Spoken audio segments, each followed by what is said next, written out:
All right, all right, all right, all right, all right. Okay, look. We're talking about RoboCop over here, okay? So I'll talk about this with everybody who's in the Twitch chat. People are talking about RoboCop over here, so let me do something over here just so everybody can see all the chat. Whoops, not just yet, huh? Let's do this. Interact, connect, change the setting, up the font to 21, clues, and there we go. So yeah, we're just all talking about movies right now. Forrest brought up RoboCop 2, which I hate. I think RoboCop 2 was one of the worst movies ever made. But some people enjoy RoboCop 2, which always depresses me and makes me very sad because I think that movie is awful. Hang on a second.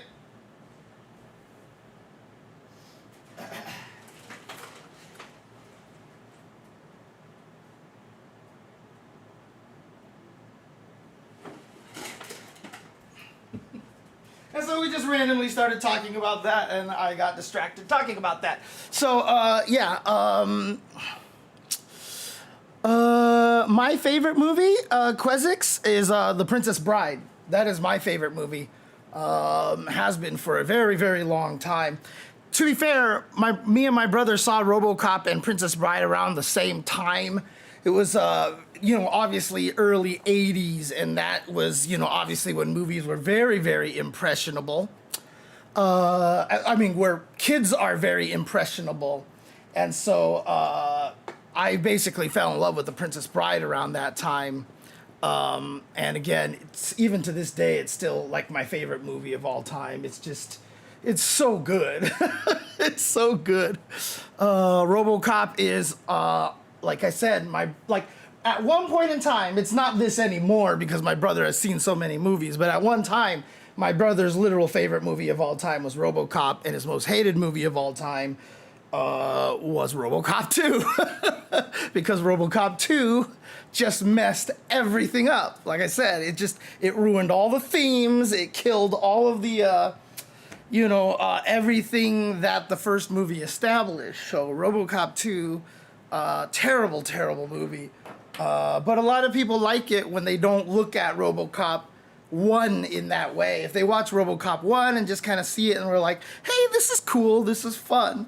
But then when you actually know what goes into it and how actually the movie is very highly regarded these days.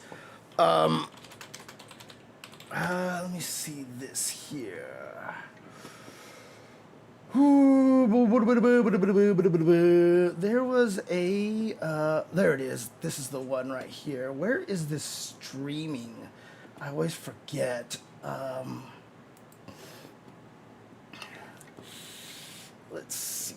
Where is this streaming? Where did I see this on?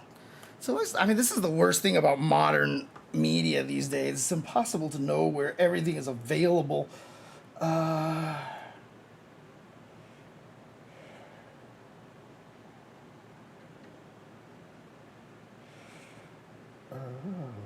No, that's not it.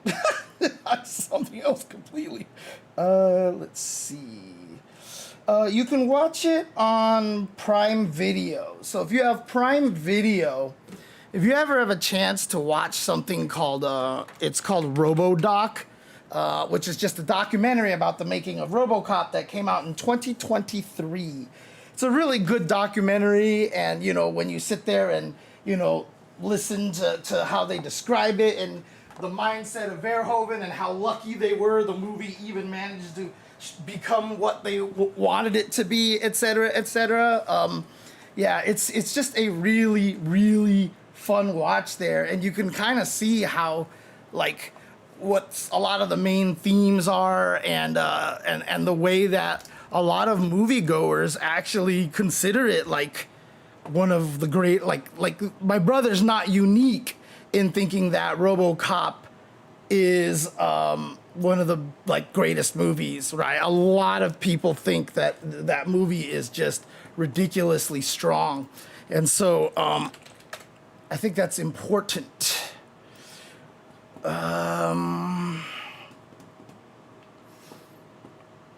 it is a very highly regarded movie amongst critics.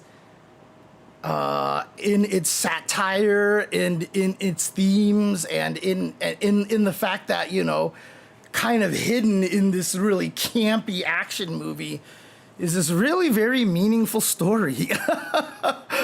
Honestly, so oh man, what a great movie.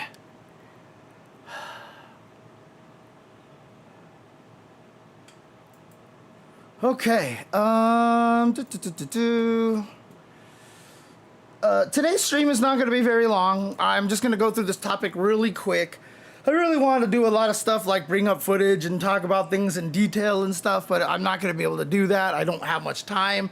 Obviously, Evo is right around the corner, so I'm just trying to do everything. I'm just trying to get this done, taken care of, and if it gets to around 9:30 and I haven't stopped yet, please someone warn me. I'm hoping that this just goes up to about 9 o'clock and then we're done. So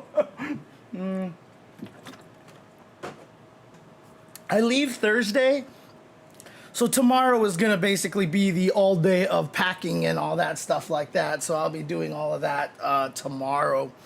Fortunately, because I've traveled enough, that packing is not hard for me because I have a system and I know generally what I need to bring. I don't have to be like, what else should I bring? What else should I bring? Because I've done this enough. So where's costume 4? That's a good question. No, wait, no. So costume 4 for everybody is coming in chunks, right? And the first set of costume 4 is coming out with Sagat. So Sagat comes out right after Evo. On Wednesday, so the first block of those swimsuit costumes will all be coming out on Wednesday after Evo. So there you go. Let's see here. Oh, actually, I should remove the GoFundMe thing over there because that has actually been accomplished. Yay! Thank you guys again. Appreciate you guys so much. So I'm going to go ahead and delete that one over there, like so. Okay.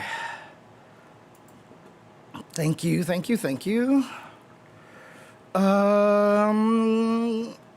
am live on YouTube as well, Saruman. So if you actually run over there, you will see me live on YouTube as well. Shoot, what was I going to do? Oh, that's right. Socials. Let's do this. Oh boy.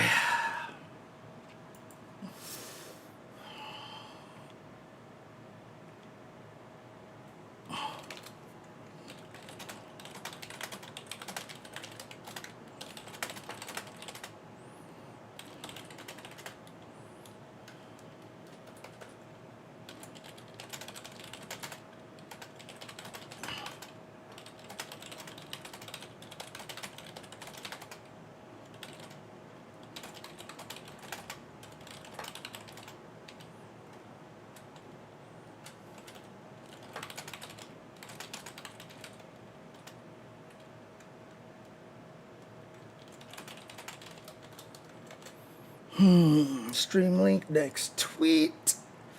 Add the picture because that's what we do. Twitter pics. There's the small one right there. Next tweet because Twitter is dumb. Post all. All right, and then come over. Oops. Where am I trying to go here? Here? Is this where I'm trying to go? What was I trying to do over here? Oh, this is the right place. Uh-oh. Hi. Mwah. Hi. Hi, Nathan. Well, if he has the proper interface, he doesn't need to type, right? Just, you know, R2D2s it, basically. And then he basically gets to do that. Hi, Nathan. What, you hear me talking and you're like, oh crap, this guy's gonna do another one of those things where he's talking out loud for no reason, for whatever reason, and then he doesn't feed us during this time, and you are just trying to, oh my god, like here he goes again. Here he goes again. Look at this. Look at him. Look at him. Look at him. Nathan, Nathan, Nathan, I'm trying to do my socials. Nathan, I'm trying to do my socials. And, oh,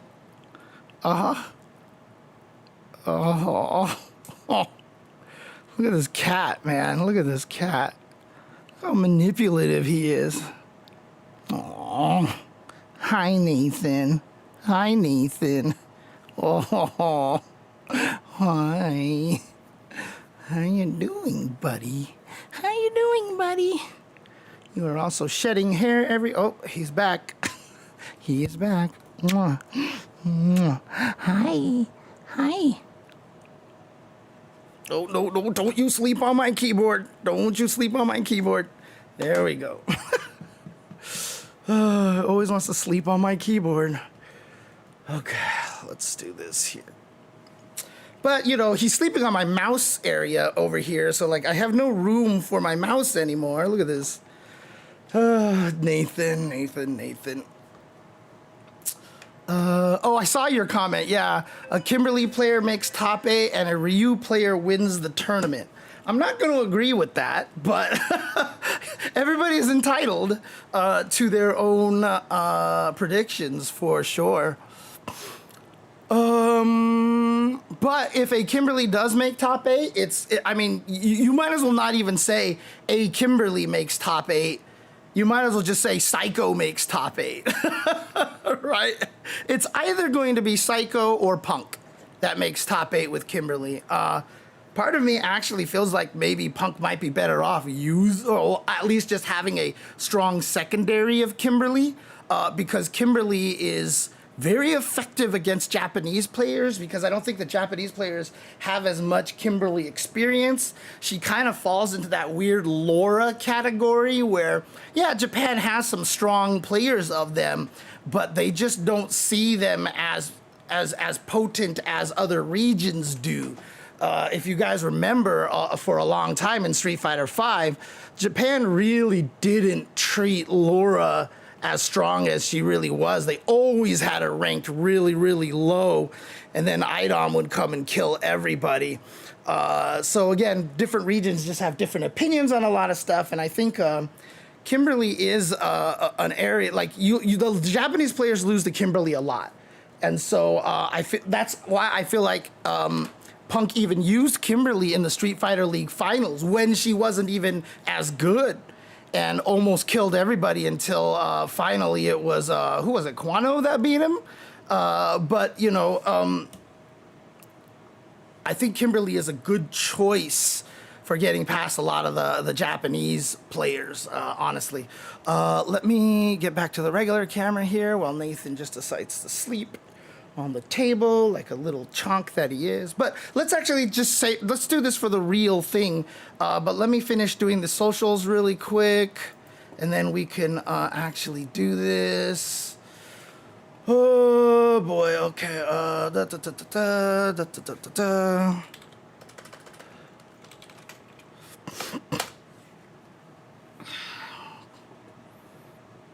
Okay, stream links. There we go. Close, paste, enter, and then take this, copy, paste,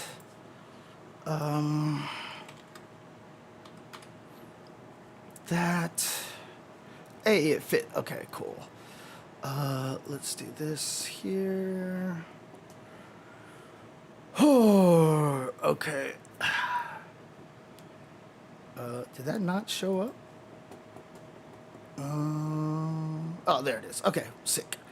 All right, let's do that. Idom doesn't use Kim. Shine does, for sure. Shine does, yeah.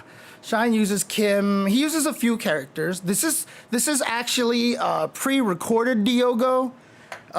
So I recorded this in complete anticipation of you asking that question. This is how psychic I am, so I'm responding to your comment, Diogo.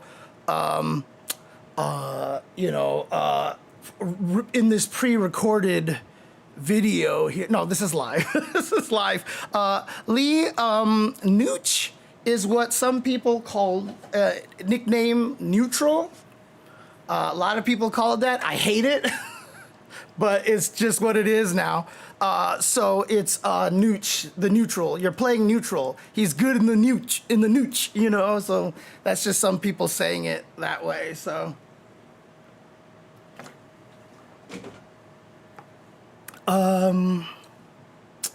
But then the next thing I need to do is this.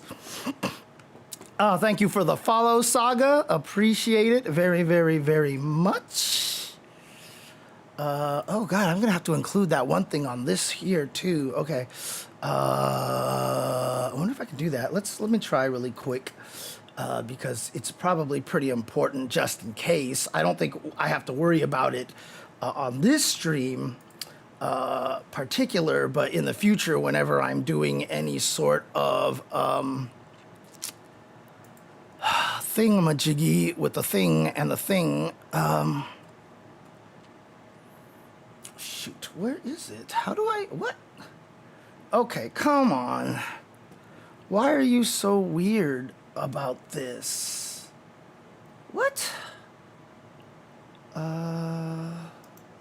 Wait, I created a whole alert for my channel.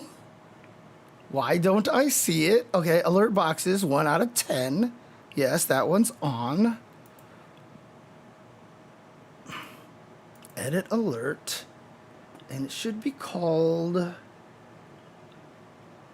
oh, is it down here? Is that what I have to do? Oh yeah, here it is. Oh, weird. That's a very, very weird layout there.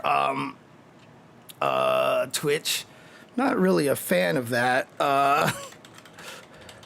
So what I'm going to do here is I'm going to do this. Okay, and then, whoops, and then what we're gonna do is this.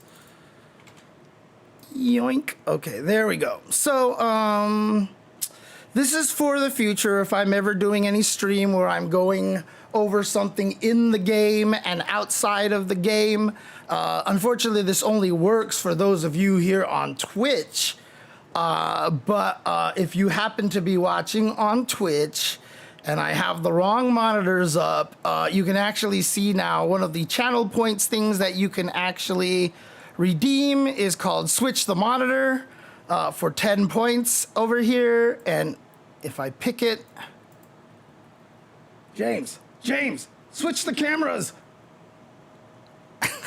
So there you go. If you guys redeem that, then I will know that my camera is in the wrong place.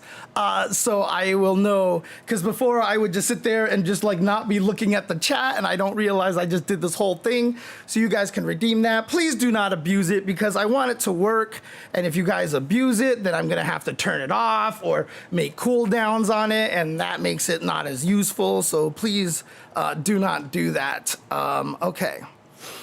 So let's do this. Oh, all right. Let's do this officially here, but in order to do that, I must also do this as well.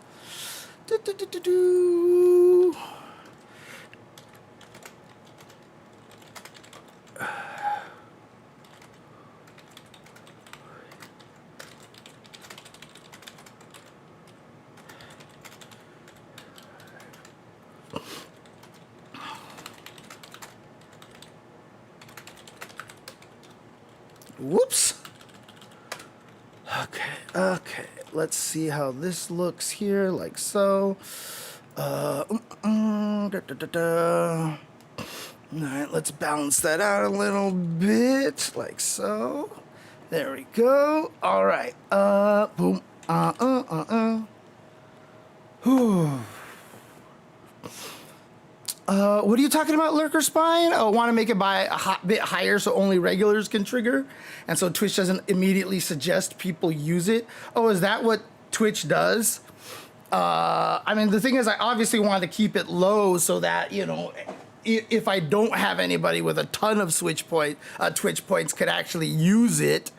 But,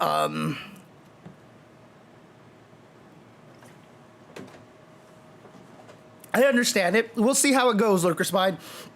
If it gets really, really bad, oh, I see what you're saying. Right. Okay. Okay. We'll see how it goes. We'll see how it goes.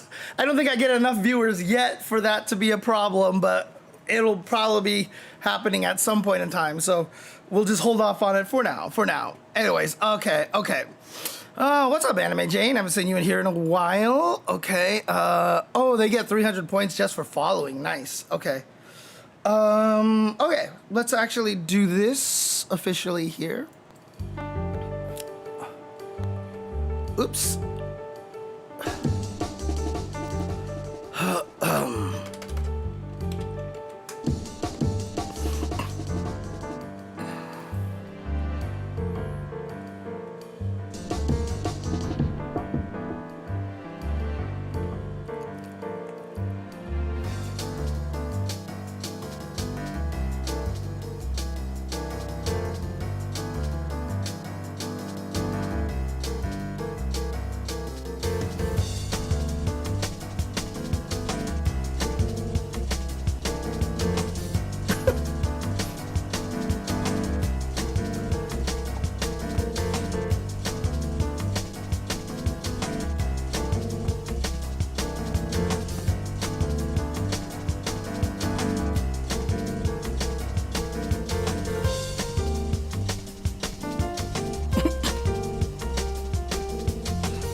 Hello, everybody. Welcome to It Was Tuesday, where somebody is very hungry and he keeps rubbing against my hand.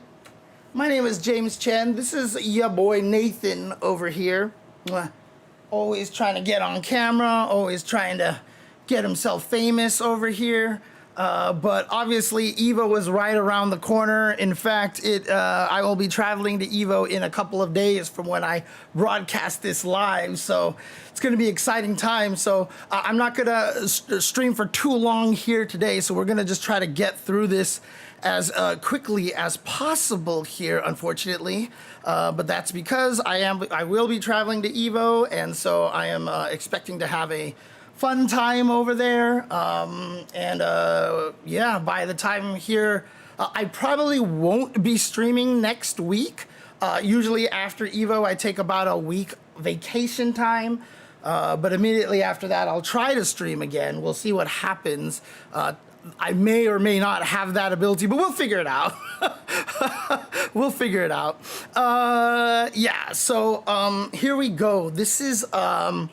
Yeah, Evo weekend is coming up, and obviously a lot of games there. And really, Evo has been working on expanding their lineups a little bit. Obviously, there's the 8 or 9 official main games, but they're streaming a lot of the side games as well, and kind of like making them more official.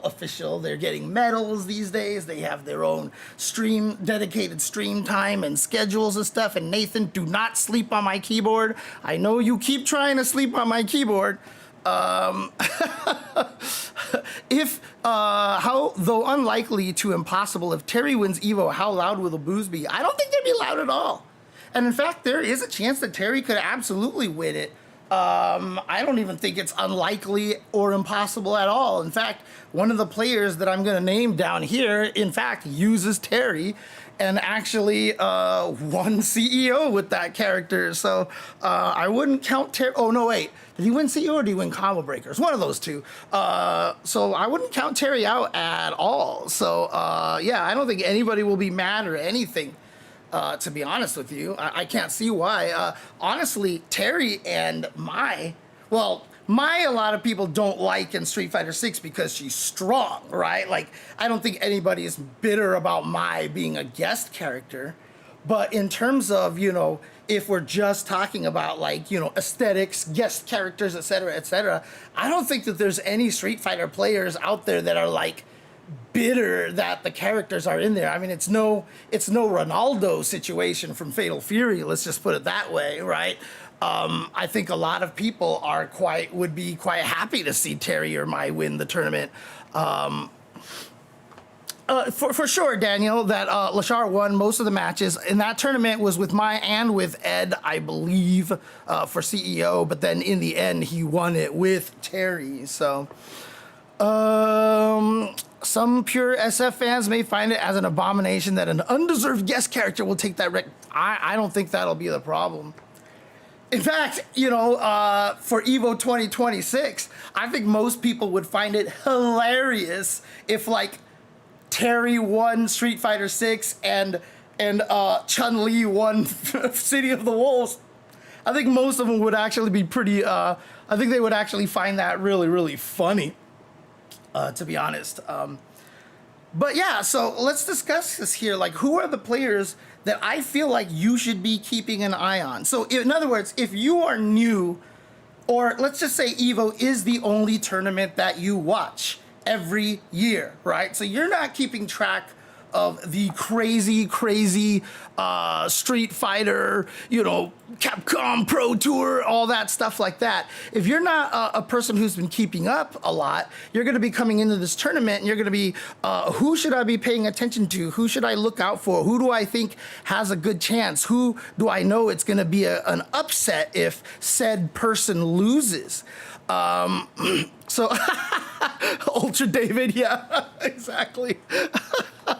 Oh man, the man who had to DQ himself in top 96, and Honda's only gotten better, dude. Honda's, honestly, if I was David, if I started making it that far with Honda this year, I would be like, you know what?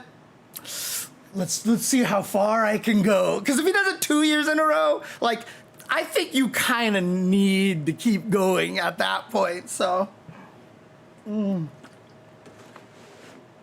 all right. So let's talk about some the players that you should keep an eye on, and players that you should really be paying attention to over here. And how am I going to do this here? Let's do this over here, and that way I can do this over here. Okay, here we go. So let's just get to, obviously some of the obvious picks here, right? So obviously, one of the main names that you're going to be looking forward to here at, make sure I have this set up properly. Yeah, I think that should be right.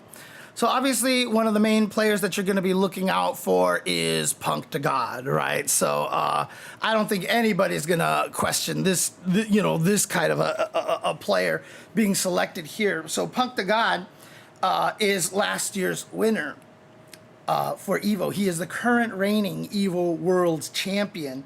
And, a lot of people are going to be like, well, Punk hasn't been looking as strong. He's been losing here and there, et cetera, et cetera. But you know what? You can never count out the previous year's champion, right? Like, because we saw someone like Mena RD win two EVO Japans in a row.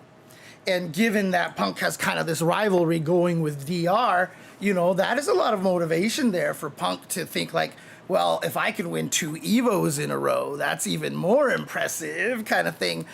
Because, clearly Punk and Mena RD are always kind of at this rivalry where who is the better Street Fighter 6 player? Who's the best North American Street Fighter player?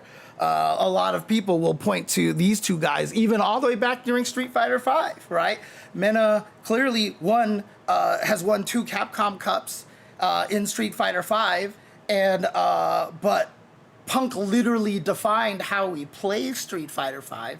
So it's hard to debate, who was better at Street Fighter V during that time, because at one point in time, like, nobody could beat Punk for a good chunk of time, right?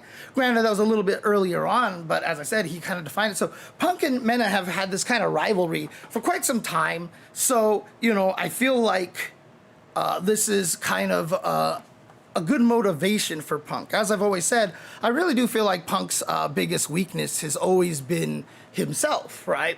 If he doesn't quite feel it in him, I think that kind of makes it so that he has it's not that he doesn't try as hard, it's just that how do you put this? You don't hate losing as badly. Because a lot of the times, top players, it's not about wanting to win, it's about hating losing, right? A lot of players who are really good hate losing more than they enjoy winning. And that's a lot of their motivation. That's a very Michael Jordan, Kobe Bryant mindset to have, right? It was more just that they hated losing than they did that they wanted to win all the time. And so that's kind of the mindset right there. And if Punk is in the right mode where he does not want to lose, I think Punk is almost unstoppable. But if he's in that kind of mode where he's like not feeling it as much, when you lose that kind of I don't want to lose mentality, it does affect your play in a lot of ways. It really does. It's hard to explain, but while you're playing it, if you are a serious competitor, you know the difference of this feeling when you're playing a match and you're just like, I don't want to lose this versus I really want to win. You know, like it's weird. It's weird. I can't explain it right there. And again, a lot of people are going to make jokes about the monitor laggy, blah, blah, blah, blah, blah. But the thing about it is, it's like, was he wrong? I mean, that's the thing, right? I mean, when he was complaining about the most recent tournament, a lot of people were corroborating that story, right? There were other players who were like, yeah, it wasn't very good. And, you know, in the case of something like Blink Respawn, again, this is no shade thrown on anybody at Blink Respawn, but we saw a lot of people picking weird character choices at that tournament. We saw Itazan playing, what was it, like Marisa or something like that? It was very weird towards the latter portion of that tournament and stuff. And a lot of the times, you know, when top players feel like they're not playing in the most optimal of conditions, they won't play, you know, it's kind of similar thing. They won't put everything into it. It was very weird. It was very interesting. So, but yeah, there is definitely a very strong chance for Punk to be able to come here and defend this. But again, we haven't had a back-to-back EVO champion since 2009, 2010. And that was when Daigo won the first year of Street Fighter 4 and the second year of Street Fighter 4. Since then, we have not had a single back-to-back winner ever. The closest we got was Tokido beating Punk in 2017 and then losing to Problem X in 2018 in grand finals. So Tokido literally went first place to second place, and that's the closest that we've gotten to a back-to-back. So while I do have Punk here as a person to watch, as a favorite, the odds are not in his favor. The odds are definitely not in his favor. And it's like Investigation Code is saying, is that EVO is so huge that like it's hard to be that consistent, right? Let's do the math here, actually. Let me see here. So let's just say if we use the number 4,096, right? Because we had about 4,000 some hundred entrants, right? But if we use the number 4,096, which is, you know, a multiple of 2 for an even bracket, if you never lose in winner's side, you have to play 1, 2, 3, 4, 5, 6, 7, 8, 9, 10, 11 matches to get to grand finals. You have to play 11 matches, and that can get really dicey, right? That can get really, really dicey. And if you drop to the loser's bracket, say in the first round to make it to grand finals, I believe that would be about 21 matches that you have to play.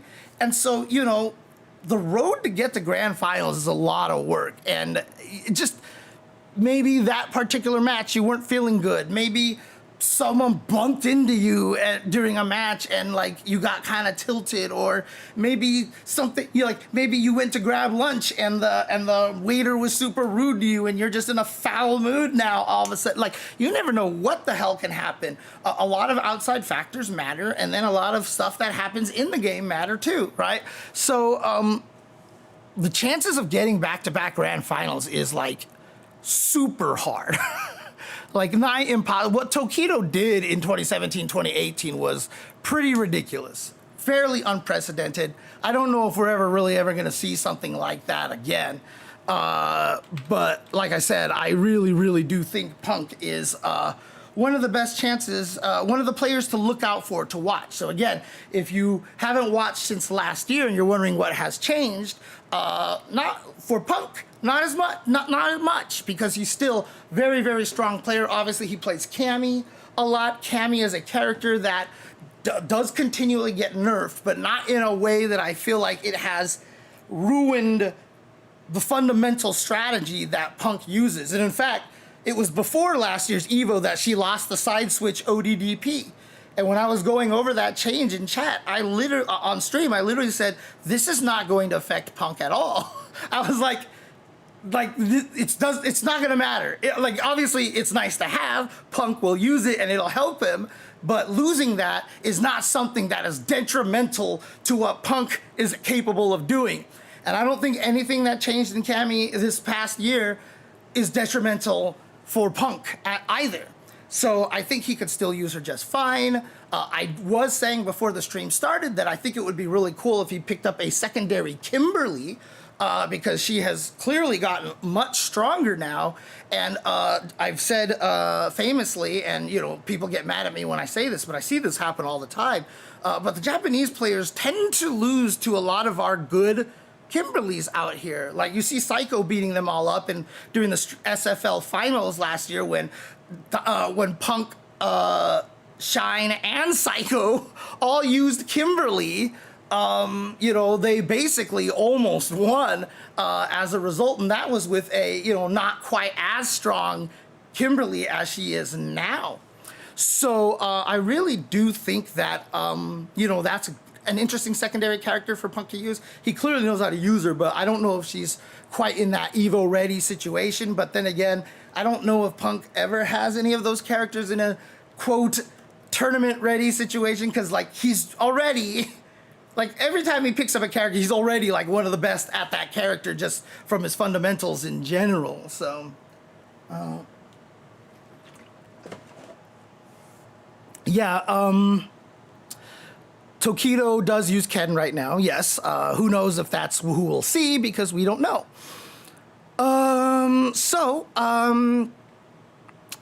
So this brings me to my number 2 player over here. I've already mentioned him, and you know, in just conjunction with talking about Punk, you can't not talk about Mena RD, but this one is even more important here because Mena RD, as I just mentioned, is your back-to-back Evo Japan champion. And he did not make top 8 at Blink Respawn, his own home country. And if you actually saw his tweet afterwards, I mean, he was just like, I hate this feeling. I never want this feeling again. And this is where I'm talking about the whole concept of hating to lose. Mena RD is a player who hates to lose. And this is one of the things that fuels why Mena RD is so strong consistently, right? The biggest weakness that he's had is literally just the character crisis. That's it.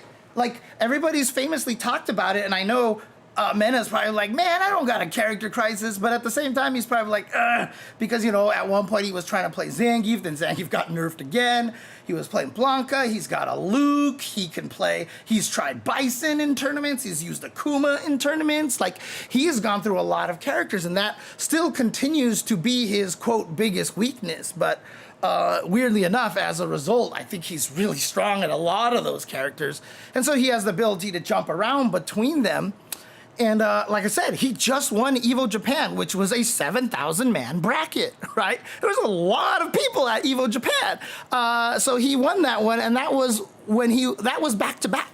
It was the second year in a row that he's won Evo Japan, which is ridiculous, going to a foreign country like that and taking those 2 tournaments.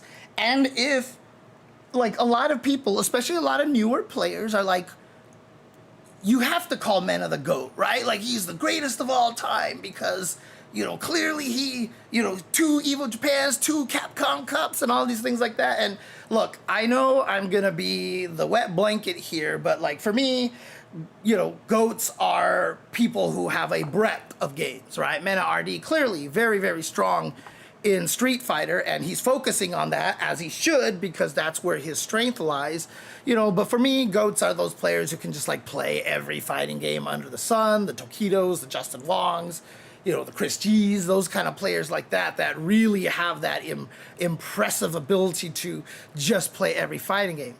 The thing about it is, if he won Evo this year and, has back-to-back Evo Japans, and then he wins Evo Worlds this year, even if his breadth is mostly just through Street Fighter, it would be very hard to start arguing against Mena RD as one of the GOATs of all fighting games for being able to win the most stacked game like that so often with the face of competition that exists in that game.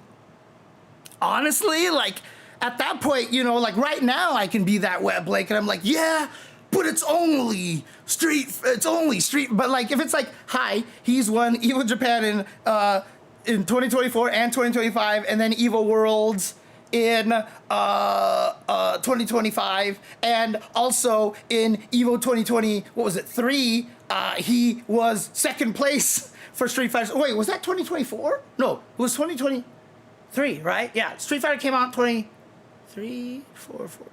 Yeah, in 2023. So Evo 2023, he got second place, right? So like second place, dude, it's like there's like no way you can kind of argue that, right? I mean, is Mena the best in Street Fighter 6 right now? Yeah, it's very difficult to argue against that because of the back-to-back Evo Japan wins. But like I said, Punk did win Capcom Cup last year. And so really right now, at least in, the Western region, it's between Punk and Mena. And it's always going to be Punk versus Mena, right? That's always where you're going to get a lot of the conversation. It's why they have that little kind of rivalry, why, Punk has that, mini rivalry with the Dominican Republic. Again, I don't think he's like against the whole entire country, because he has said many times it's not about the entire country. It's just, he has that. It's just obviously a lot of the DR viewers and fans of Mena RD like to go and talk trash to Punk. So, it's just one of those things. It's a standard beef kind of situation in any competitive genre. You're going to have that kind of situation. So, yeah, so it's tough, right? He got further than Mena. Did he? I thought Punk lost a little earlier than Mena, didn't he? Or I don't remember what happened at Blink Respawn. Oh, you were talking about Daigo. Oh, I see. Okay. Okay. But yeah, so Mena RD, I think is, again, just from the drive and just from that, desire not to lose, he has a very good chance of winning this tournament. He's a very, very good chance of winning this tournament. But again, also I talked about the number of matches you have to do, like 11 to 12 matches to get to grand finals through the winner's path. And if you lose in the first round, then it's about like 20 some matches in the loser's bracket. There is a lot of volatility. There are a lot of players out there that can just surprise you and mess you up. And don't forget, the majority of this tournament is 2 out of 3, right? It's not 3 out of 5 until it gets to top 8, which we'll see on Sunday, because it's top 8 on Sunday again. Woo! With 2 out of 3 leading up there, it's definitely a lot more plausible that some person can just, like, maybe just have the hottest streak of their life, or just one of those situations where they just play crazy enough that they can disrupt anybody else. So it is dangerous. And while a lot of people out there are so James thinks it should be 3 out of 5 too, I never said that. Don't put those words in my mouth. Okay? Again, I don't think 2 out of 3 or 3 out of 5 is more legit than the other. They're just different tournaments. To me, it's like tennis playing on clay or grass or hard court. It's just obviously with the CPT rules, where if anybody's in CPT, they have to obey the CPT rules, so it's going to be 2 out of 3 most of the time. But they're different skills. They're different skills, honestly. Like, if you are a player who needs 3 out of 5 all the time in order to prove you're the best, like, you can also put it like, really? Like, but this guy is good enough that he is this consistent in 2 out of 3. He never has the ability to get random out. Would you say one player is better than the other? Or, because you could also say, well, in 3 out of 5, you see when this guy has a chance to adapt and everything, he is clearly the better player. So, having 3 out of 5 is more consistent with and then the guy who is good at, again, you can argue both ways, right? Different skills, different talents, and one is not more right than the other. Obviously, for most top players, they want 3 out of 5 because, they feel like it's better for them if they have more games. And in general, having 3 out of 5 will probably support the more consistent player for sure, right? So, but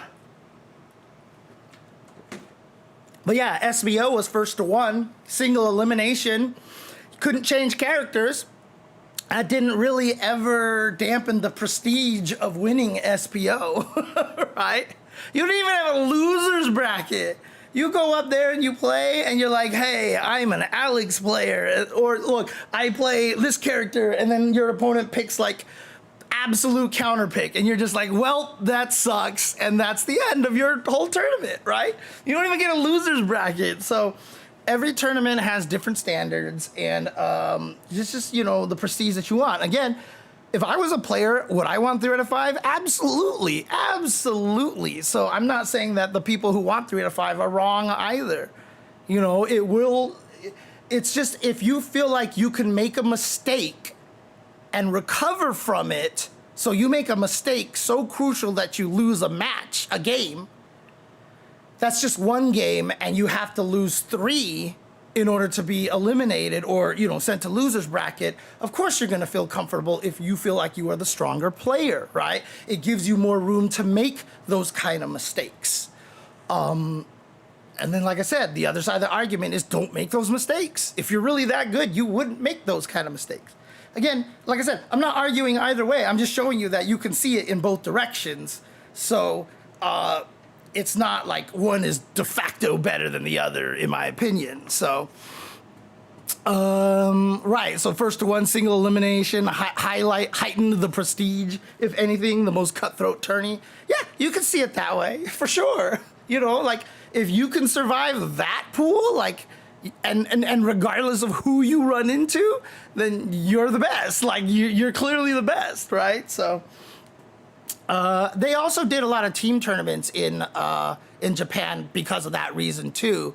So that way, if you did lose, your team could save you, right? Even though you couldn't play again in that match, your team could save you. So that's why we had a lot of team tournaments in Japan. Why the Cooperation Cup and the Master Cup, the Tekken and the Third Strike tournaments happened a lot in Japan, and why they were so popular because they had that team format. Regardless, I'm not sure how I got on this topic, but Mena RD, clearly one of the players that I feel like has a very strong chance of well, I don't want to say anybody has a strong chance of winning this tournament. What I'm saying is these are the players to watch out for. These are the ones that you want to pay attention to, especially if you're not familiar with the fighting game community, right? These are the ones that, coming into this tournament, if you haven't been paying attention and you're like, so wait, who's considered the best right now? This is kind of where you want to look at right now in the storylines coming into here. And so the next player that I have on this list is the current reigning champion of Capcom Cup, which is Kakeru. Kakeru obviously burst onto the scene really fast. At the latter end of Street Fighter V, he had some amazing plays. He went by a different handle. As you can see here, he was Uzura. He had this crazy match-winning wake-up dash into DP against Kaba in Street Fighter V when he was known as Uzura. Then he became known as Kakeru, if I'm not mistaken, for the reason that I think that's his actual name, and I don't remember if it was like Tokido or someone told him to like enter as his actual name or something, or if that was for somebody else. I don't remember. But regardless, he is Kakeru now. And in Street Fighter 6, he was pretty much the king of JP when this game started. And JP was very, very strong, obviously. And, you know, JP got nerfed a little bit and most people left. And in fact, you could see Kakeru moved over to Akuma. I think he also played a little M. Bison at one point in time because those two characters are also considered the strongest. But I gotta tell you, man, like even watching Kakeru win with Akuma or Bison or, you know, those other characters, there's just something about the gameplay. I don't know what it is. Like I said, I have this weird empathic power that I could just feel certain things, but something about it felt like Kakeru was not enjoying himself as much, that he wasn't having the same kind of fun. And when JP got rebuffed, Kakeru went back to JP with the quickness, whereas a lot of other people didn't, right? But Kakeru stuck with him. And when Capcom Cup rolled around, you know, after Capcom Cup, everyone's like, JP is like top 3 right now in the game. He might be top 1 and all this stuff like that. But I don't remember anybody saying that before Capcom Cup, okay? I don't remember. Oh, it might have been, James Smith says, might have been Daigo the one encouraging players to use their real name. Yeah. That might be what I was thinking of. But yeah, I don't remember people talking about JP before Capcom Cup. And then Kakeru came and just blew everybody up, including Blas, who was on the run of his life. And Kakeru ended up winning the $1 million for Street Fighter 6. And, you know, clearly as the current reigning champion of Capcom Cup, this is a player to look out for. This is a guy who will clearly do a lot of damage here. Now, since EVO Japan, if you actually look over here, let me see here. Where is this? This is Street Fighter 6. This is Street Fighter 6. Capcom Cup, he got first place. You can see he hasn't entered as many tournaments here. He hasn't been traveling anywhere because he's like, I get to go back to Capcom Cup already, whatever, right? So, but, you know, for Red Bull Kumite, which was an invitational, he was tied for 5th. At EVO Japan, he only got as high as 25th. And then in Topanga League, he got 5th place over here. So, you know, obviously he hasn't been super dominant since then. But I tell you something, if you don't think after winning $1 million and knowing you're automatically qualified for Capcom Cup the next year, that doesn't do something to your mentality where you're like, I can coast. I can just coast, right? I mean, you remember the Shaquille O'Neal and Kobe Bryant Lakers? They're always like, whatever, we'll just coast through the regular season and then playoffs time, then we'll beat everybody up. You know, that was the Shaq mentality, right? Like, that happens when you think you're that strong. It's just how it is, right? So, gotta spend time with the wife after winning. Exactly. So, you know, being able to win Capcom Cup and then EVO, like, in the same calendar year is really big, and the only person who has ever done that is Momochi. They haven't done it in the same circuit year. So Momochi won Capcom Cup, and then he won EVO the next year.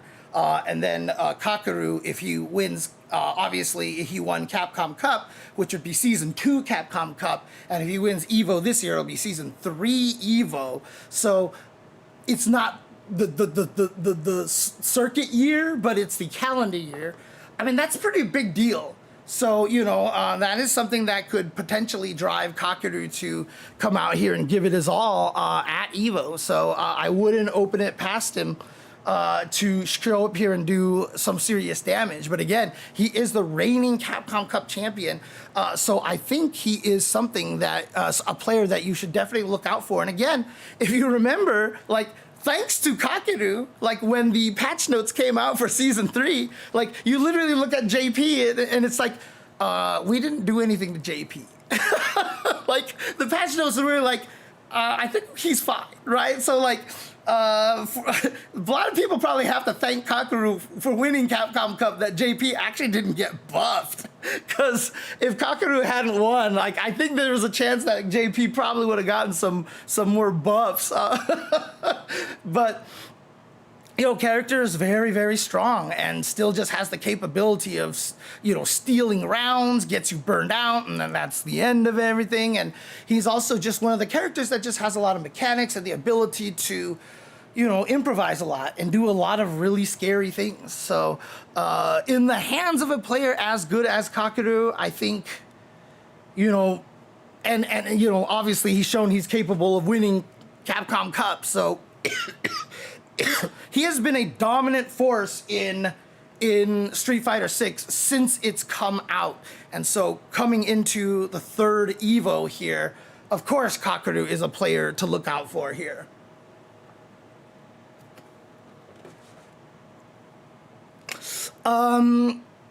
However, none of these players that I have mentioned are the hottest players in the scene right now. I think the two main players that you really, really have to look forward to, and in fact, do I think that these two players have the potential to have a high, like if you were a betting man, have better odds at winning this Evo than the three players that I've already mentioned? Maybe. But number one, and I'm sure most people, most of you guys know who I'm going to talk about already, is Lashar, the player from Korea who moved to Japan to train hard for this, to join Tokido on his team for Street Fighter League. And even when back then, when he first moved to Japan, all the players in Japan kept talking about Lashar. They were like, this kid is ridiculous. Like, he's so good. Like, he's ridiculous. There's like stories of like Tokido and them like referring to him as like dad or professor or whatever like that, because he's just so good. 26 years old, as you can see here on this webpage. But they just had effusive praise for him. And you heard this from every single other top player. And you know, when you're that strong, even though if you're a viewer and you're watching it, and you watch Lashar play, and you're like, I'm not sure what he's doing that's that special. But like, when you are a top player and you're fighting somebody else, and they just do something that a lot of people won't catch, but the top player's like, you what made that choice? What? You know, and it, you know, like, you can feel it as that kind of person. However, while everybody was talking about this, after he moved to Japan, people were always talking about him, but his results, you know, weren't quite to the point where people were like, okay. Because like, if you look at all these tier 1 events over here in 2024, Evo Japan, he got tied 65th. At Combo Breaker 2024, he was tied for 17th. DreamHack Dallas, he was tied for 25th. DreamHack Summer, tied for 9th. The mix-up, he got pretty far. But then Esports World Cup, 9th place over here. The CPT Super Premiere, he got 9th place. And then in the Japan Premiere, he got 2nd place. Even at the Capcom Cup 11, he got 3rd place. This is where a lot of people were suspecting that he would make his big breakout. But he fell to Blaz at the end, Blaz getting 2nd place. Evo Japan, he got 5th place. Asian Champion Leagues, he got 9th place. And then Combo Breaker and CEO happened. He won Combo Breaker and then right away won CEO. Now, Combo Breaker and CEO, for those of you unfamiliar with the FGC world, are the basically what you call the number 2 and 3 tournaments after Evo in America. If you want to count the biggest tournament, it's always going to be Evo. Second biggest tournament is has become Combo Breaker. CEO has lost a lot of attendance due to location, but this last year in its new location back in Orlando, it had a huge surge. So it'll probably be a good tie between those two events once again going forward. And then 4th place, probably Frosty Faustings, I would say. Maybe the 4th biggest, you know, big open tournament kind of thing. But Combo Breaker and, oh shoot, thank you for the follow, APOC. But Combo Breaker and CEO are the two biggest tournaments in America outside of EVO. And I don't know, have we ever had someone win Combo Breaker and CEO in the same year before? Maybe a long time ago, but certainly not recently. Especially because this time both of them were on the circuit. So everybody went to these tournaments. There was a lot of people, all the killers were at these tournaments, and he won both of them. Definitely nobody has won Combo Breaker, CEO, and EVO in the same year. And if Lashar can pull this off, absolutely ridiculous. Absolutely ridiculous. So I think that there is, I mean, this guy is coming in hot. Honestly, coming in hot. So as you see here, he didn't play in some of the recent tournaments over here outside of these two. I guess he hasn't played since CEO, so he's kind of coasting too.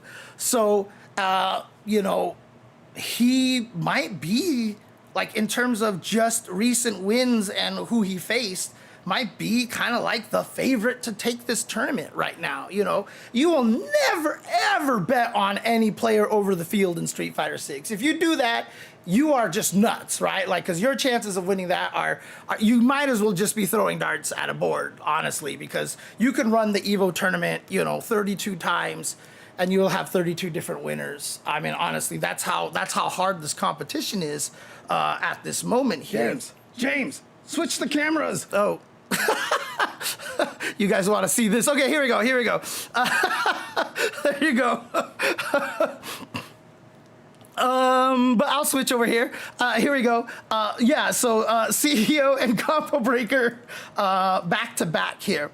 So I really do think that Lashar has might be, like, if you had to put sports odds, betting odds on players, Lashar probably might have some of the best odds out of every player. And if it's not Lashar, right, like if it's not Lashar, the other person, as most people have already predicted, is going to be Fudo. Fudo. So Fudo's coming in real hot right now because he's just taken 2 events in a row. First place. He played in Dead or Alive 5? Wow, okay. I guess that makes sense because he is a Virtua Fighter player. It makes sense. But one, he took Topanga Champion 6. And obviously Topanga is full of nothing but the best players from Japan. And I mean, if you come and look at this bracket over here for Topanga, what do we got? First place was Fudo, second place was Toremeshi, third place Hibiki, fourth place Yamaguchi, Kakaru is here, Moke, Bonchan, Akutagawa, Kosa, Momochi, Gachikun, Hikaru, Ryukichi, Kobayan, Kawano, like everybody's here, right? Like, look at this, 19, Shuto, Sako, Fujimura, Tokido, Yanai, Mago, Daigo, Mizuha, Tachikawa, John Takeuchi, like, this is a ridiculous tournament over here. So, like, yeah, there's no way you could actually say that Fudo is not one of the favorites coming in here because he won that and he also just won Blink Respawn, right? So, again, he is literally coming in hot because that was July 13th. That was 16 days ago, and this was 9 days ago. So he winning these 2 tournaments back to back is insane. It's insane to have 2 tournaments like that in a row like that. So I really do feel like right now that Fudo is going to be one of the favorites coming in here. And again, you know, Fudo, he is also a former EVO champion, right? He was the second ever winner since the 2009 resurgence of the FGC. So in 2009 and 2010, Daigo won Street Fighter 4. And in 2011, after Daigo got double perfected by Punko, Fudo was the one who ended up winning with Fei Long versus Latif's Viper. And, you know, it was weird because at the time, nobody really knew who Fudo was except for all the VF players out there. But since then, he has just been one of the most dominant players of all time in Street Fighter.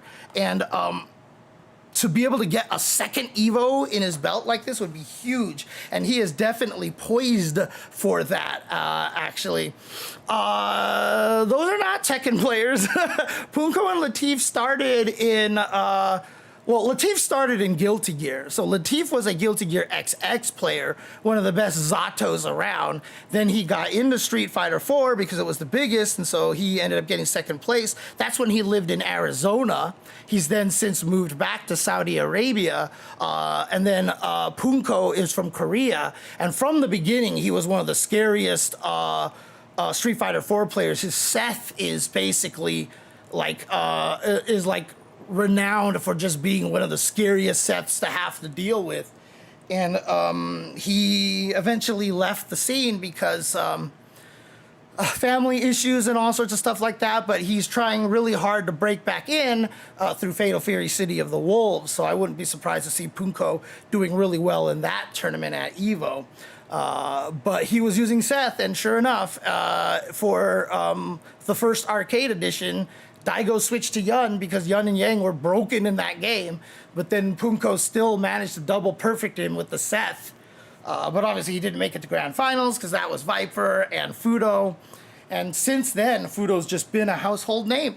And this guy is, I mean, he is just absolutely on fire right now. So with the Ed, with the DJ, we've seen him switch back and forth between the characters, even at Blink Respawn and such. So, you know, having two characters like that in his arsenal, right now, I feel like Street Fighter 6 is starting to become that kind of game right now, where you are definitely better off having a larger arsenal of characters. So Fudo being able to do this with two characters, we've been seeing a lot of character changes with a lot of the top players recently. Again, I forgot to mention this, but Lashar ended up winning Combo Breaker using Mai, but then he was using a lot of Mai. He was also using Ed as well at CEO, but switched to Terry in Grand Finals and was able to beat NL in Grand Finals with the Terry.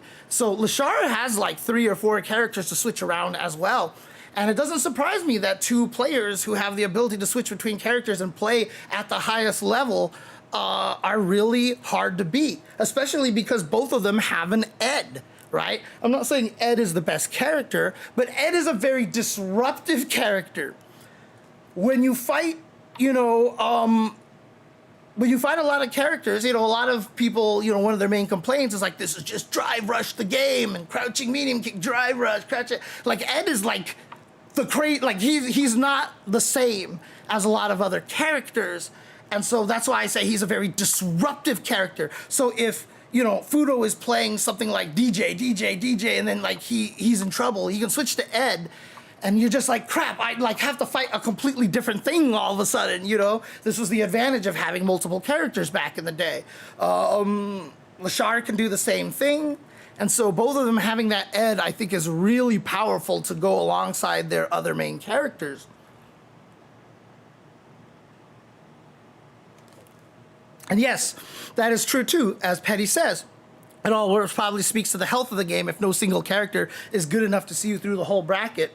Right now, I mean, the craziest thing about Street Fighter 6 is that I've always had, like, here's the upper bracket, and here's the lower bracket. Not very many people in the lower bracket, but these are the characters you could realistically just main and win a tournament by themselves, right? Like, you could just do that. And then there's like 2/3 of the cast, maybe 1/3 of the cast were in the, yeah, you probably should switch characters or something like that.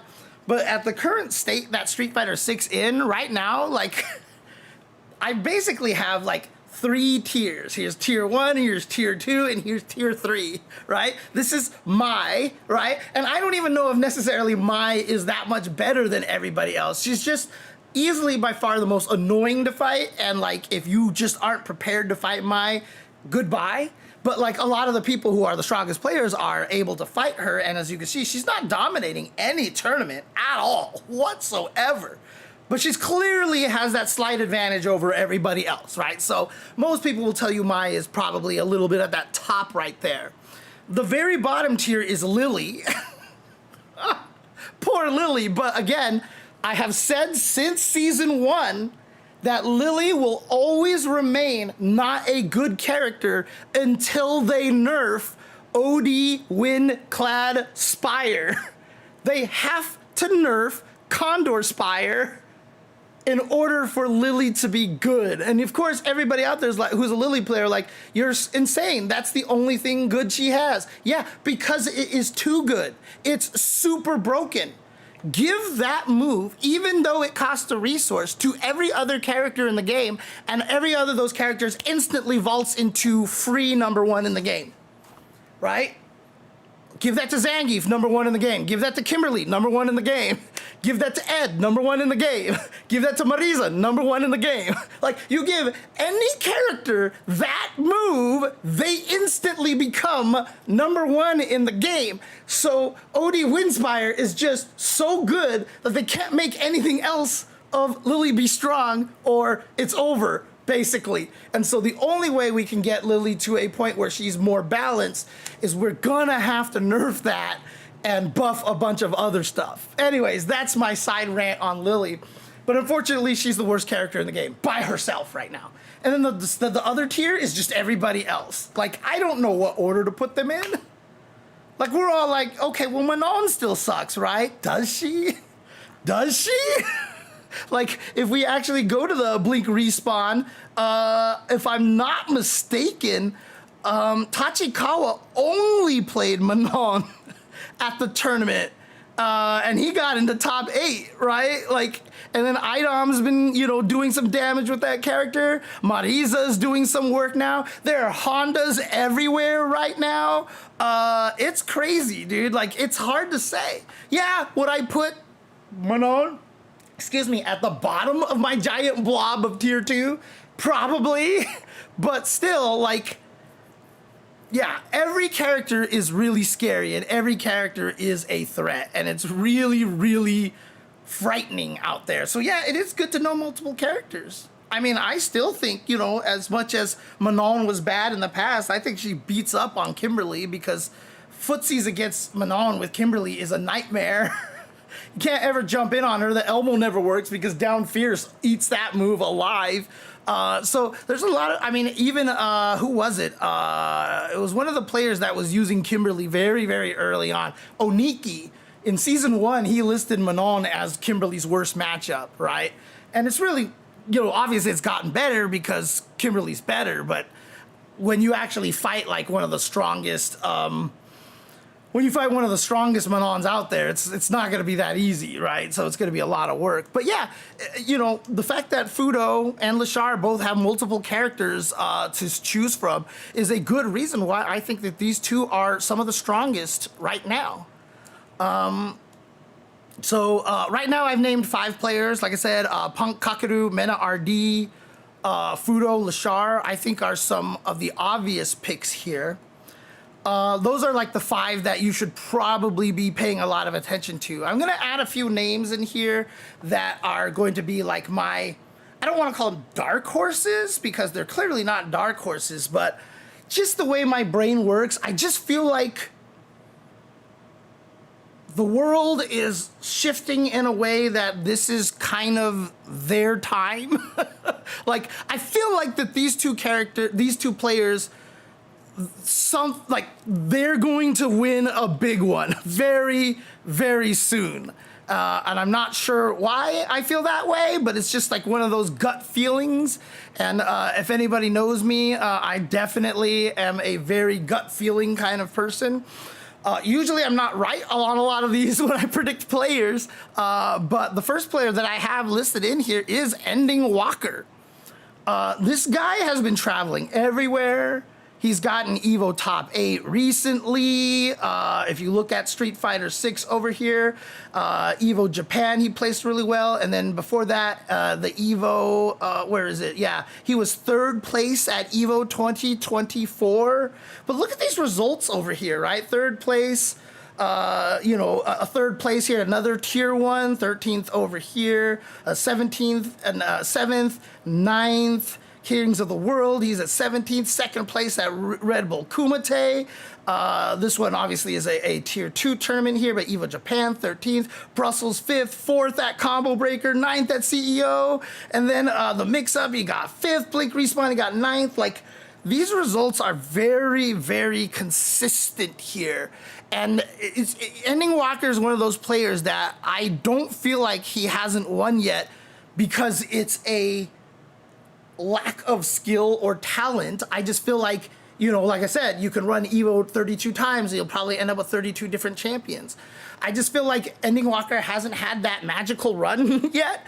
And a lot of these players, it's not about getting lucky and having that magical run. It's about being consistent enough so that your run coincides maybe with some of the bad, like maybe some off days for some other people or something like that. And a lot of people out there are like, James, you're making this sound terrible, like it's all luck of the draw. No, like you put yourself in these positions to succeed like this, because again, a lot of these tournaments that Ending Walker didn't win might have been because of some stupid thing like, oh, I woke up poorly or whatever like that, right? So what goes around comes around, right? And so like, at some point in time, and again, the reason why I mention all these things is because if you think your skill at the game is the only factor that makes you win at any competitive game in the history of the existence of competition, you're crazy, okay? Like, so many factors go into that. Mental factors, physical factors, whatever,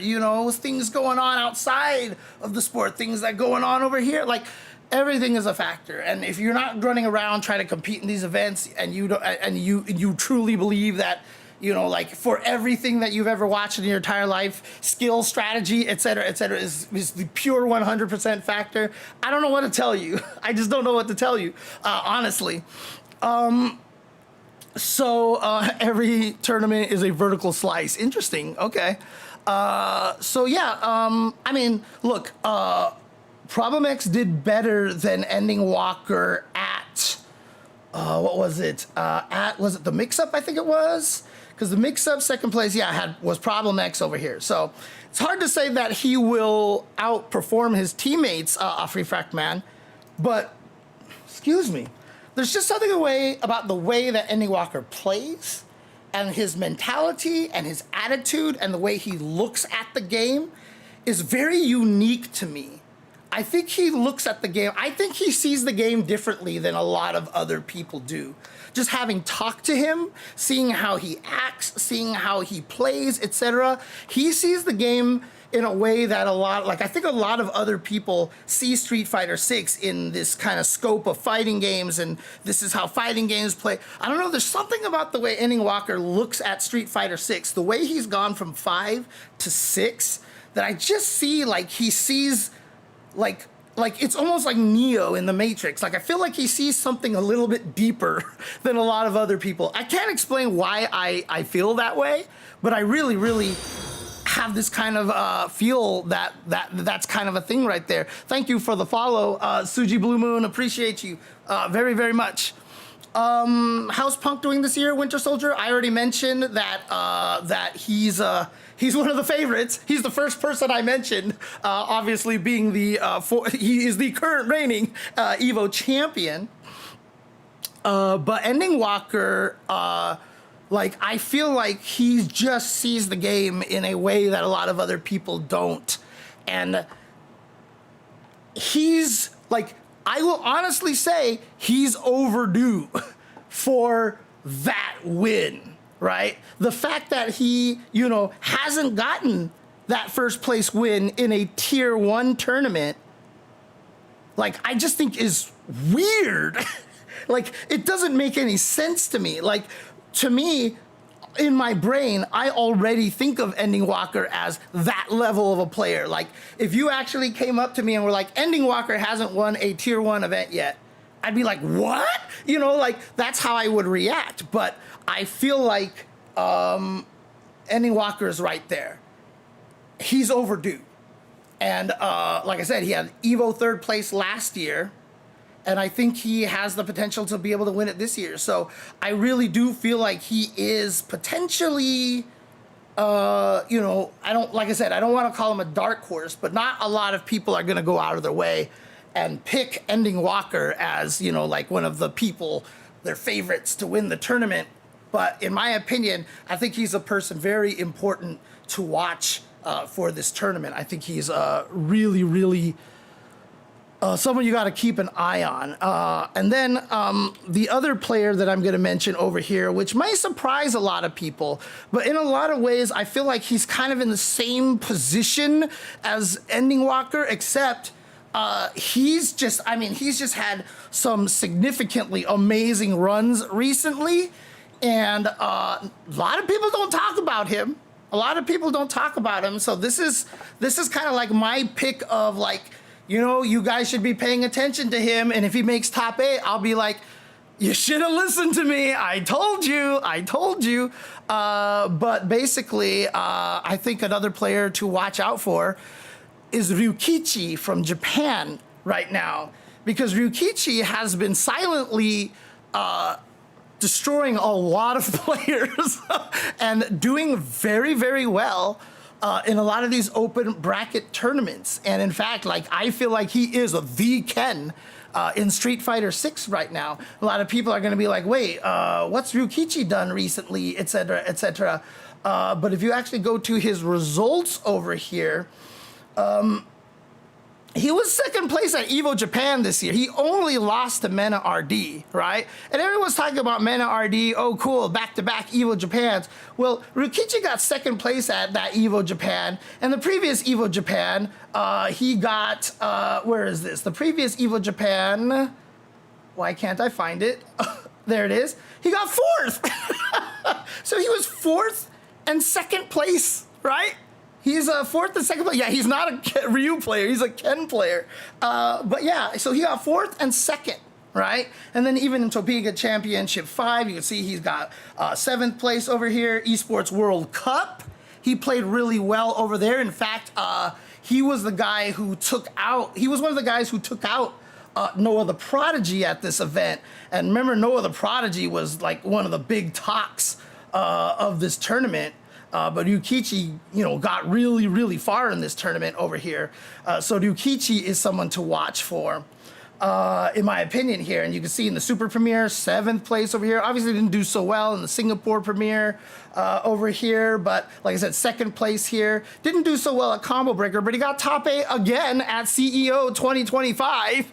So, like I said, the consistency is there for this guy.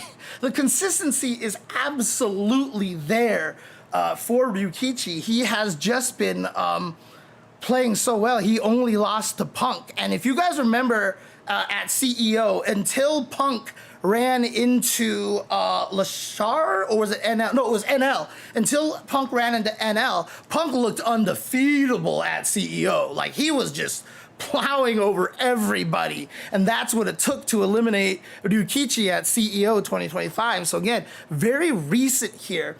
And while, you know, some people are going to be like, I don't know if his finishes and rankings and all that stuff quite live up to, you know, some of the other guys. Like I said, this is one of those gut feeling ones for me. I feel like Ryukichi just is kind of on that cusp of winning a big one as well. And since Evo usually kind of doesn't go the way that we think it does, I think Evo 2023's, the first top 6 for Street Fighter 6, is probably the cleanest, most like, wow, this is probably what we would have predicted, you know, that a tournament has ever gone at Evo. But outside of that, like, they have very rarely gone as we predicted. And just like with Fudo in 2011 showing up and a lot of people going, what? You know, there's definitely a chance that some player this year, here in the 3rd year of Street Fighter 6 for Evo, is just going to come out of nowhere, and then just end up winning. And a lot of people are going to be like, wait, who is this guy? Who is this guy? You know, and I feel like Ryukichi would actually, Evo is where fantasy brackets go to die. Exactly, like Petty says over here. So, yeah, like, I feel like Ryukichi, it might be one of the best players for that chance to do that.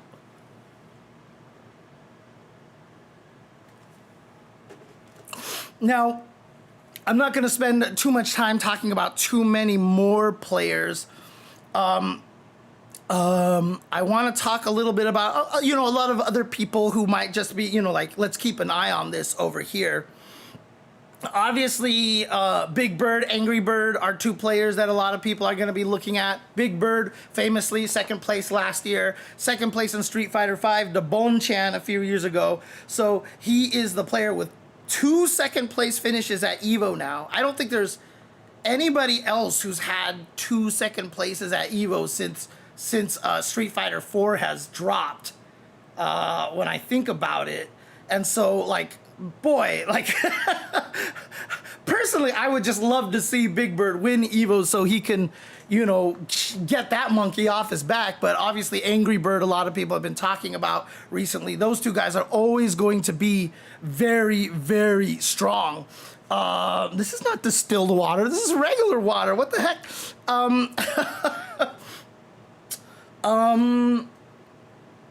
So those two players, obviously, ones to look out for.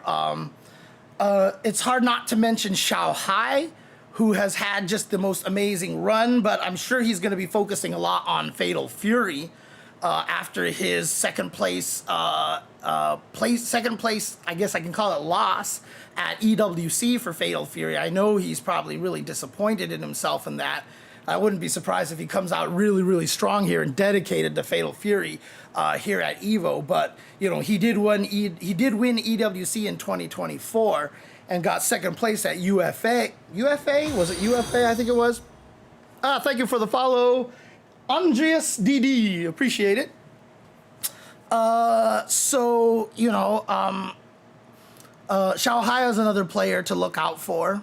I saw some people mentioning in the chat, and I agree with this. Kusanagi from France is another strong player that has a potential to come in and make some damage over here.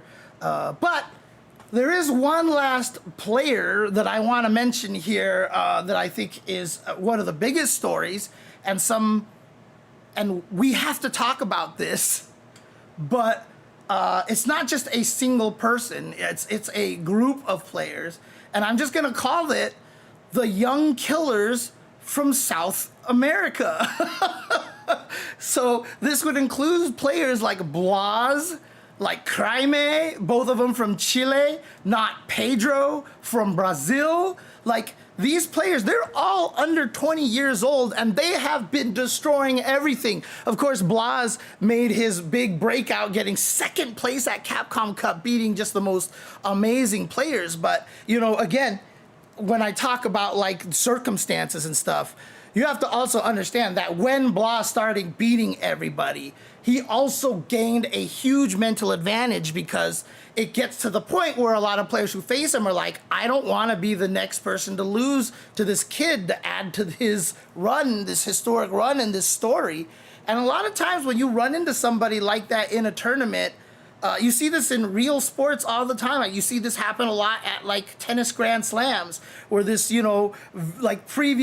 coming into the tournament, unseeded player just starts winning, and they just have the streak, and they just start beating all these best players until someone finally just, like, I'm really good, and calmly destroys them, right? Like, this happens all the time when you are playing with this notion that, like, I don't want to be the next guy to lose. Like, it affects you, right? It definitely affects you. Not saying that Blas didn't deserve it or he isn't good, but I mean, like, I'm just saying, like, that's kind of a factor to account for. But he really is that good. And a lot of people have been talking about Ryu. A lot of people have been talking about Ryu in the chat. And so, yes, absolutely, Blas with Ryu, and Ryu, who might be just the character under I don't know. Like, I don't personally believe he is, but a lot of people do think Ryu is obviously super strong. And Hashogeki is kind of silly right now in the game. But, the way that Blas played, I mean, what kind of a crazy story would that be? Coming out of nowhere, getting second place at Capcom Cup, and then coming and winning EVO? Like, that would be ridiculous, right? I mean, like, he's what, like 14 or something like that right now? 13 or something? And again, just an indication of just how global Street Fighter is and how strong the scene from Chile has always been. There are a lot of Evo champions from Chile, okay? Like, don't get it twisted here. Chile, hey, thank you. It's Selka for the follow. Appreciate it. I need to make an actual follow animation customized to me. I just put that in there for the switch the monitor thing. But, you know, what was I saying? You know, how global Street Fighter really is, and Chile, yeah, has always been one of the strongest countries. Kane Blue Rivers from Chile. The brothers who took a bunch of the NRS games are from Chile. God, I know I'm missing a bunch of them that my brain is just not processing right now. But Chile has always been very strong. They just don't have as much of the ability to fly out and head out to a lot of these events like a lot of other players do. It's very hard to be able to travel out of South America, especially to the United States. It is a very, very difficult thing to do. A lot of players have been held back from traveling because of visa issues and such. And then, of course, you know, Brazil also, well, actually, before I move on to that, Crimea, also from Chile. He actually, at Blink Respawn 2024, actually placed higher than Blas. So he looked really strong. And then, did he or did he not? Shoot, I can't remember now. I don't want to misspeak on this one, so let me get you that in a second over here. So I remember that's the reason why I picked Crimea as a new up and comer. Blink Respawn 2024. Yeah, so Crimea got 4th and Blas got 7th. So that's where that was. But again, Crimea, also from Chile, also I think like 14 years old or something like that, is another one of the players from Chile that are young players from Chile that are killing everything. And then Brazil, not Pedro, who was like 19 years old, who had the run of his life at CEO. And again, if you guys remember, not only did he have the run of his life at that tournament, but he got tied for 5th. I'm sorry, not Pedro got tied for 7th, but Crimea was there, tied for 5th, okay? So again, Crimea and Blas, not Pedro, have been super consistent. And this is not even talking about some of like the other younger players, and not even youngish like these guys are, but you know, great players like Zangief Bolato, who's been doing a lot of damage with Zangief recently at a lot of tournaments. Et cetera, et cetera. There have been a lot of very strong South American players here. And to be honest with you, if we could get an EVO winner that is not from Japan, EU, or United States, dude, how sick would that be? Because I think that would be the first one, right? Like, I think that would be the first time since Street Fighter 4 has dropped in terms of the top Street Fighter game, right? Because, well, okay, we've had players, obviously, infiltration from Korea, so not just Japan, but maybe we talk about, you know, the 3 main Asian countries in general. So we had Daigo, Fudo, Cien from Singapore, obviously, was infiltration was before Cien, and then it was after that, shoot, gosh. Can't remember all the other Street Fighter 4, but Momochi won 1 year, and then it was mostly, you know, from a lot of the more larger regions that I think we would expect. And then in Street Fighter 5, obviously we had like Tokido, we had Bonchan, we had Kawano. You know, I don't think we've had anybody outside of like the big tournaments. Hey, let me see. Crimea also finished ahead of Blas at CEO. Yeah, we just, okay, yeah. Let's see. No worries, really, but also as a spectator casual, this is acting to my NFL. Great job the other night on TNS too. Oh, thank you, Edselka. I appreciate that, man. Appreciate it so much. But yeah, like those are like most of the regions that have had that. So if we can actually get a tournament win from a player from South America at EVO, like, bro, bro, the kind of hero's welcome that person would get going home, and this is one of my favorite parts about Evo, is a lot of people who do super well at Evo, when they go home, or even just any of these tournaments, when they go home to their, like, especially for like the smaller scenes, they get like heroes welcomes, man. Like when Gamerby first had that year where he upset, Justin Wong and did like really well, and like he went home and people at the airport like had flowers all ready for him and all this stuff like that. What was it? Varix, when he went back to Senegal after winning Arc World Tour, the Arc Finals, I should say, Arc World Tour Finals, et cetera, et cetera. You get a lot of these players go back home. I think, was it Arslan Ash got a lot of that too as well when he went back to Pakistan. It's just, it's so cool to see. It's so cool when the fighting game community is the reason why this person had a chance to travel the world, win something huge, and come back home and be a hero to like the country. Mena RD, I mean, I've told the story a million times, but Mena didn't tell me this story when I was in the Dominican Republic years back, but like, because he is, I mean, as much as people might not think, Mena RD is a very humble kid. He is a very humble kid.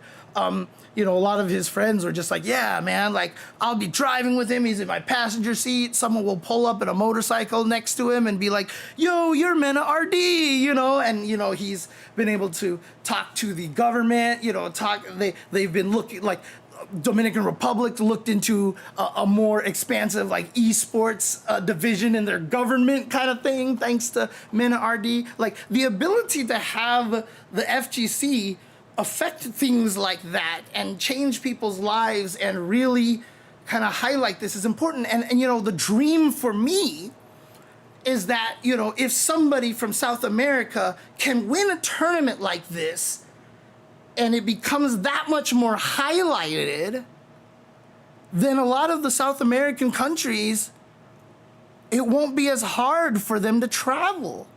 Because right now, if you go to the department, your government, to try to get a visa, and they're like, why are you going to the country? I'm playing video games in this esport tournament. The game I'm playing is Street Fighter 6.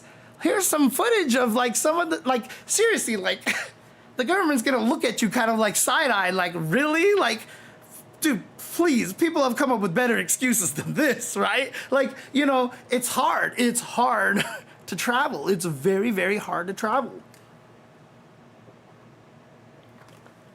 If a kid like Blas, like, could you imagine if he won Capcom Cup and came home with 1 million USD?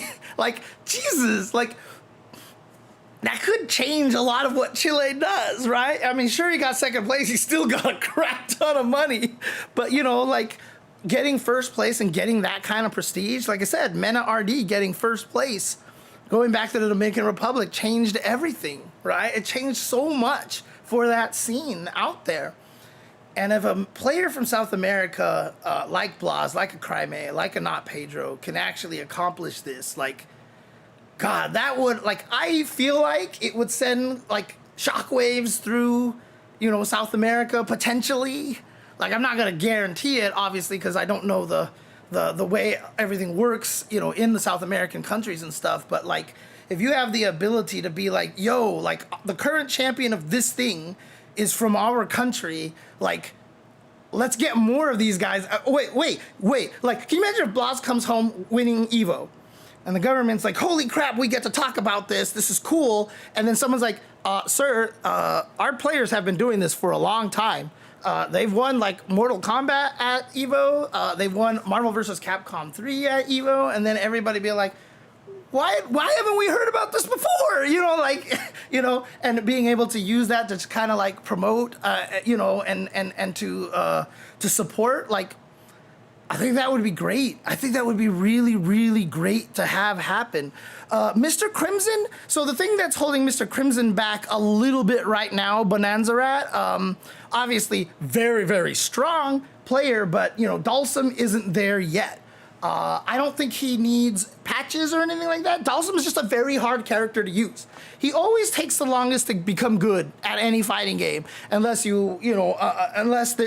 just strong out the gate. But like look at Street Fighter V's history. Whole time they're like, he's not good, he's not good, he's not good, and then when they went to the definitive edition, or like before that, they made it so that, they added V-Shift. But then now if he gets hit out of float, it's an automatic knockdown and all this stuff. And all of the Dalsum players are like, well, see you later, Dalsum. He sucks now. Forget it. We're doomed. We're doomed. And then he got like 2 little tweaks, and then he was the best character in the game. So, Dalsum takes a while. That's the only thing that I would say about Mr. Crimson's situation right now. I'll give it like maybe like another year or 2, and then Dalsums are gonna be such a problem, dude. They're gonna be such a problem. Oh, man. Give him wake up level 1. Oh God. As a person who has enough trouble fighting Dalsum, and yes, I use Kimberly, and I know a lot of Dalsum players hate Kimberly, but no, don't give him a wake up level 1, please. Please don't give him a wake up level 1, please. Oh my God, I hate fighting that character. Oh God, I hate fighting Dalsum. Oh man. I mean, Dalsum in Street Fighter 4 was always like scary. Like he could fight, honestly. So, dude, I can't get in on Dalsums. I can't get in on Dalsums when I play Kim. I actually can't. I can't figure out how to get in on them. They zone me out really, really well, and like I can't find a way to get in. And everyone's like, just teleport a lot. No, dude, don't. No, don't try. Don't try. Oh man. God, I hate that fight so much. Jesus Christ. If they actually made it so that Kim's torso cleaver actually had decent anti-air properties, we could start talking.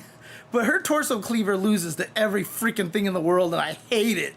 I hate it. Oh my God. You're waiting for Alex. If Alex is Season 5 Street Fighter 5 good, I'm happy. I mean, I hope he's better than that, because Alex players deserve retribution right now. Like, Capcom owes them retribution. Not only did he suffer in the doldrums forever, but he also looked like crap in Street Fighter 5. So I hope Alex comes out and is just the most badass looking mofo and is just like scary. Like, I really hope, yeah, dude, look, you can't even compare Yun to Kimberly. Like, give me a dive kick and let's talk, okay? Let's talk. But yeah, I really hope they do it right. So, but yeah, so that's kind of my initial list of players over here. Alex in Street Fighter 5, he sucked forever until the last season where he became kind of mid. And that's the best that he got. But since he dropped in the game, he sucked. Even though I hated fighting him and I'd always lose to him until I really kind of learned what I was doing wrong against that character. But I used to always get beat up by that character. But he was never good in that game until like the very final patch. And keep in mind too, his buff list in that final definitive patch was like 87 pages long. Like, you look like everybody's like the patch changes notes for like every character in the final patch for Street Fighter 5. It's like, here's these changes, and here's Alex, and you're like scroll. You're like, oh my God, and they only got him to just mid. Holy crap. Oh man. So I really do. No. Well, again, it was Yamisaru in my chat earlier that joked that Alex's legs should be backwards only when he's in burnout stance. Because, burnout stance always represents like classic stances that the characters have had, but they're in their weakened state. So for like Alex to just be like look really badass, and then when he gets burned out, he does the leg backwards thing and looks all awkward again, would be hilarious, dude. Like, I hope Capcom does that. I hope that they are in on the joke enough to do that. And I also hope that when Alex is time to be revealed, that they don't give him a trailer. They just don't ever give him a trailer. Or they give him 2 trailers, right? Like, I think that would be hilarious. I actually told Capcom during Street Fighter V that at the end of one of the tournaments, like when they actually had something really cool to reveal, that they should have just put together an Alex trailer and like just have it so like, and now here's an announcement from Capcom. And then it would just be an Alex trailer, like late in Street Fighter V, and everybody would probably just laugh. And then they would come back and be like, so, you know, blah, blah. Okay, just kidding. Here's the real trailer. I think that would have been hilarious, honestly. I think that would have been hilarious. All right. But yeah, so, I mean, again, you know, the players by, you know, obviously reputation and how strong they are, Punk, Mena RD, Kakeru, you know, current EVO Japan, current Capcom Cup, and current EVO Worlds champions. 3 players to look out for, Fudo and Lashar, because they are just on hot streaks like you can't even imagine right now. My, you know, dark horses, Ending Walker and Ryukichi. And then obviously the South America contingent of Blas, Cryme, and Not Pedro. Obviously, I'm picking those 3 in particular because they're super young, but there are a lot of strong players from that region. But again, you know, you can't count out a lot of guys like Big Bird, Angry Bird. You know, I'm not even mentioning a lot of the Japanese players like Moke or Gachikun or, you know, Kawano or, you know, a lot of these guys out here that are always doing damage. Tokido, Daigo, right? Like, Tokido always has the chance. I mean, he's done super well. He was top 8 2 years in a row. I think he was just outside of top 6 the second year, which is why we don't remember seeing him at top, you know, on stage for EVO last year. But if I'm not mistaken, he got 7th place at that tournament. Yeah, he got 7th place along with Angry Bird. So they didn't get to go onto the stage because it was top 6 that year. But Tokido back-to-back, you know, top 8s at EVO. He just knows how to perform well at EVO. And so, you know, you can't count Tokido out. There's a lot of people out there who are very... Momochi, obviously, you can never count Momochi out either.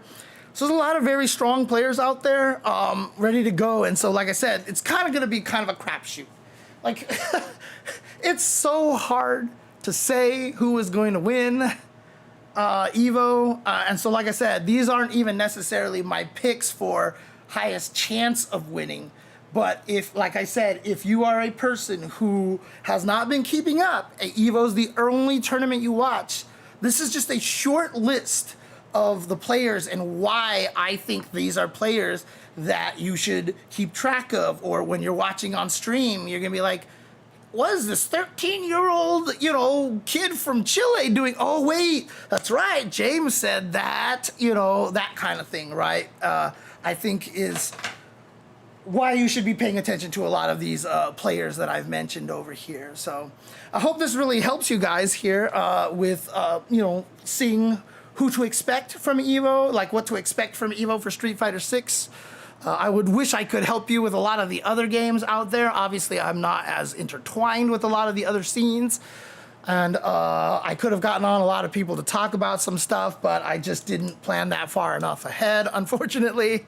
And EVO is coming up this weekend. It is Tuesday that I am broadcasting this, and I do need to do a lot of things to finish packing, to finish getting ready, to travel to EVO for the weekend. So unfortunately, I can't really do a long stream today like I normally do. I did tell myself if I had time, I was going to do a second topic, but I just feel like if I start it, I will be like, yeah, let's do, we can do a short, and you know, famous last words from James Chen. So I'm not going to go ahead and do that. So we'll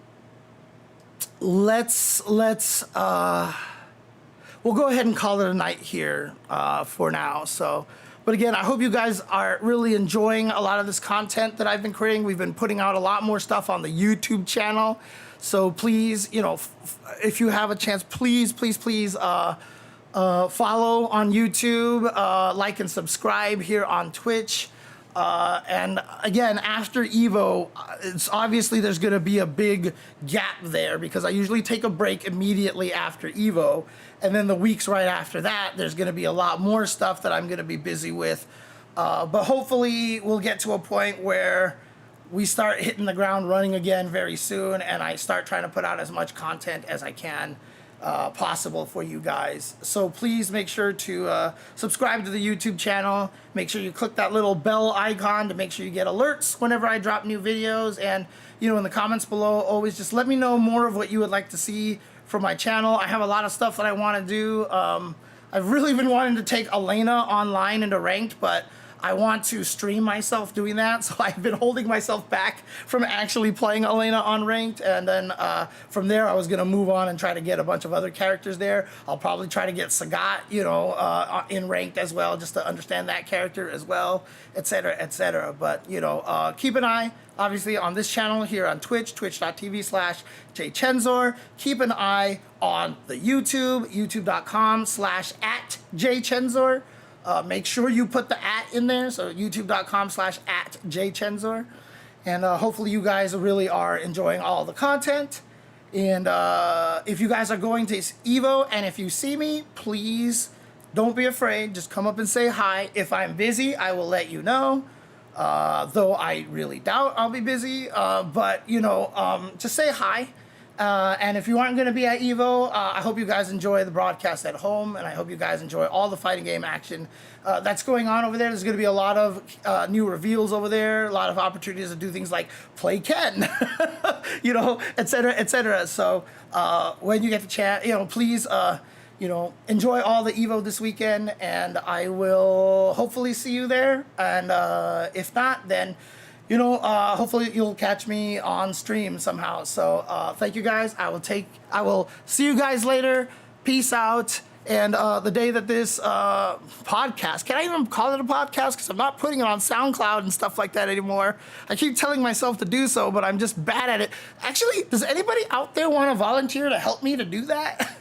Because if somebody out there would volunteer to help me do some of the dirty work on that audio portion, please let me know. And just contact me on DMs through Twitter or on Discord, and we can talk for sure. So if somebody wants to help me with that, that would be awesome. That would be awesome, awesome, awesome. Okay, thank you guys. And the day that this podcast quotes graced your ears was the most important day of your life, but for me, it was Tuesday. All right, let me see if there's anybody I can raid over here, so don't go anywhere just yet. Let's see if we can get things on there. Yeah, so when I get my stuff on SoundCloud, it automatically gets thrown onto Spotify. So that's actually really convenient that way. So all someone has to do is just upload it to there, and then it just goes to Spotify right away. So looks like we're running. Why is he testing it? Why is he testing? Looks like we're running can opener. So I'm gonna send you guys all over to. I'm gonna send you all guys over to Yipes' channel. Tell them I said hi, and I will see you guys later. Take care and peace out.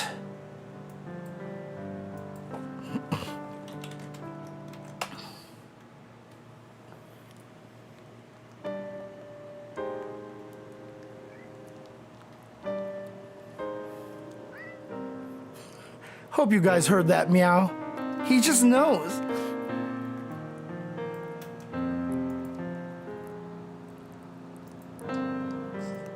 I like that. Momentum stopped. Was that one apiece?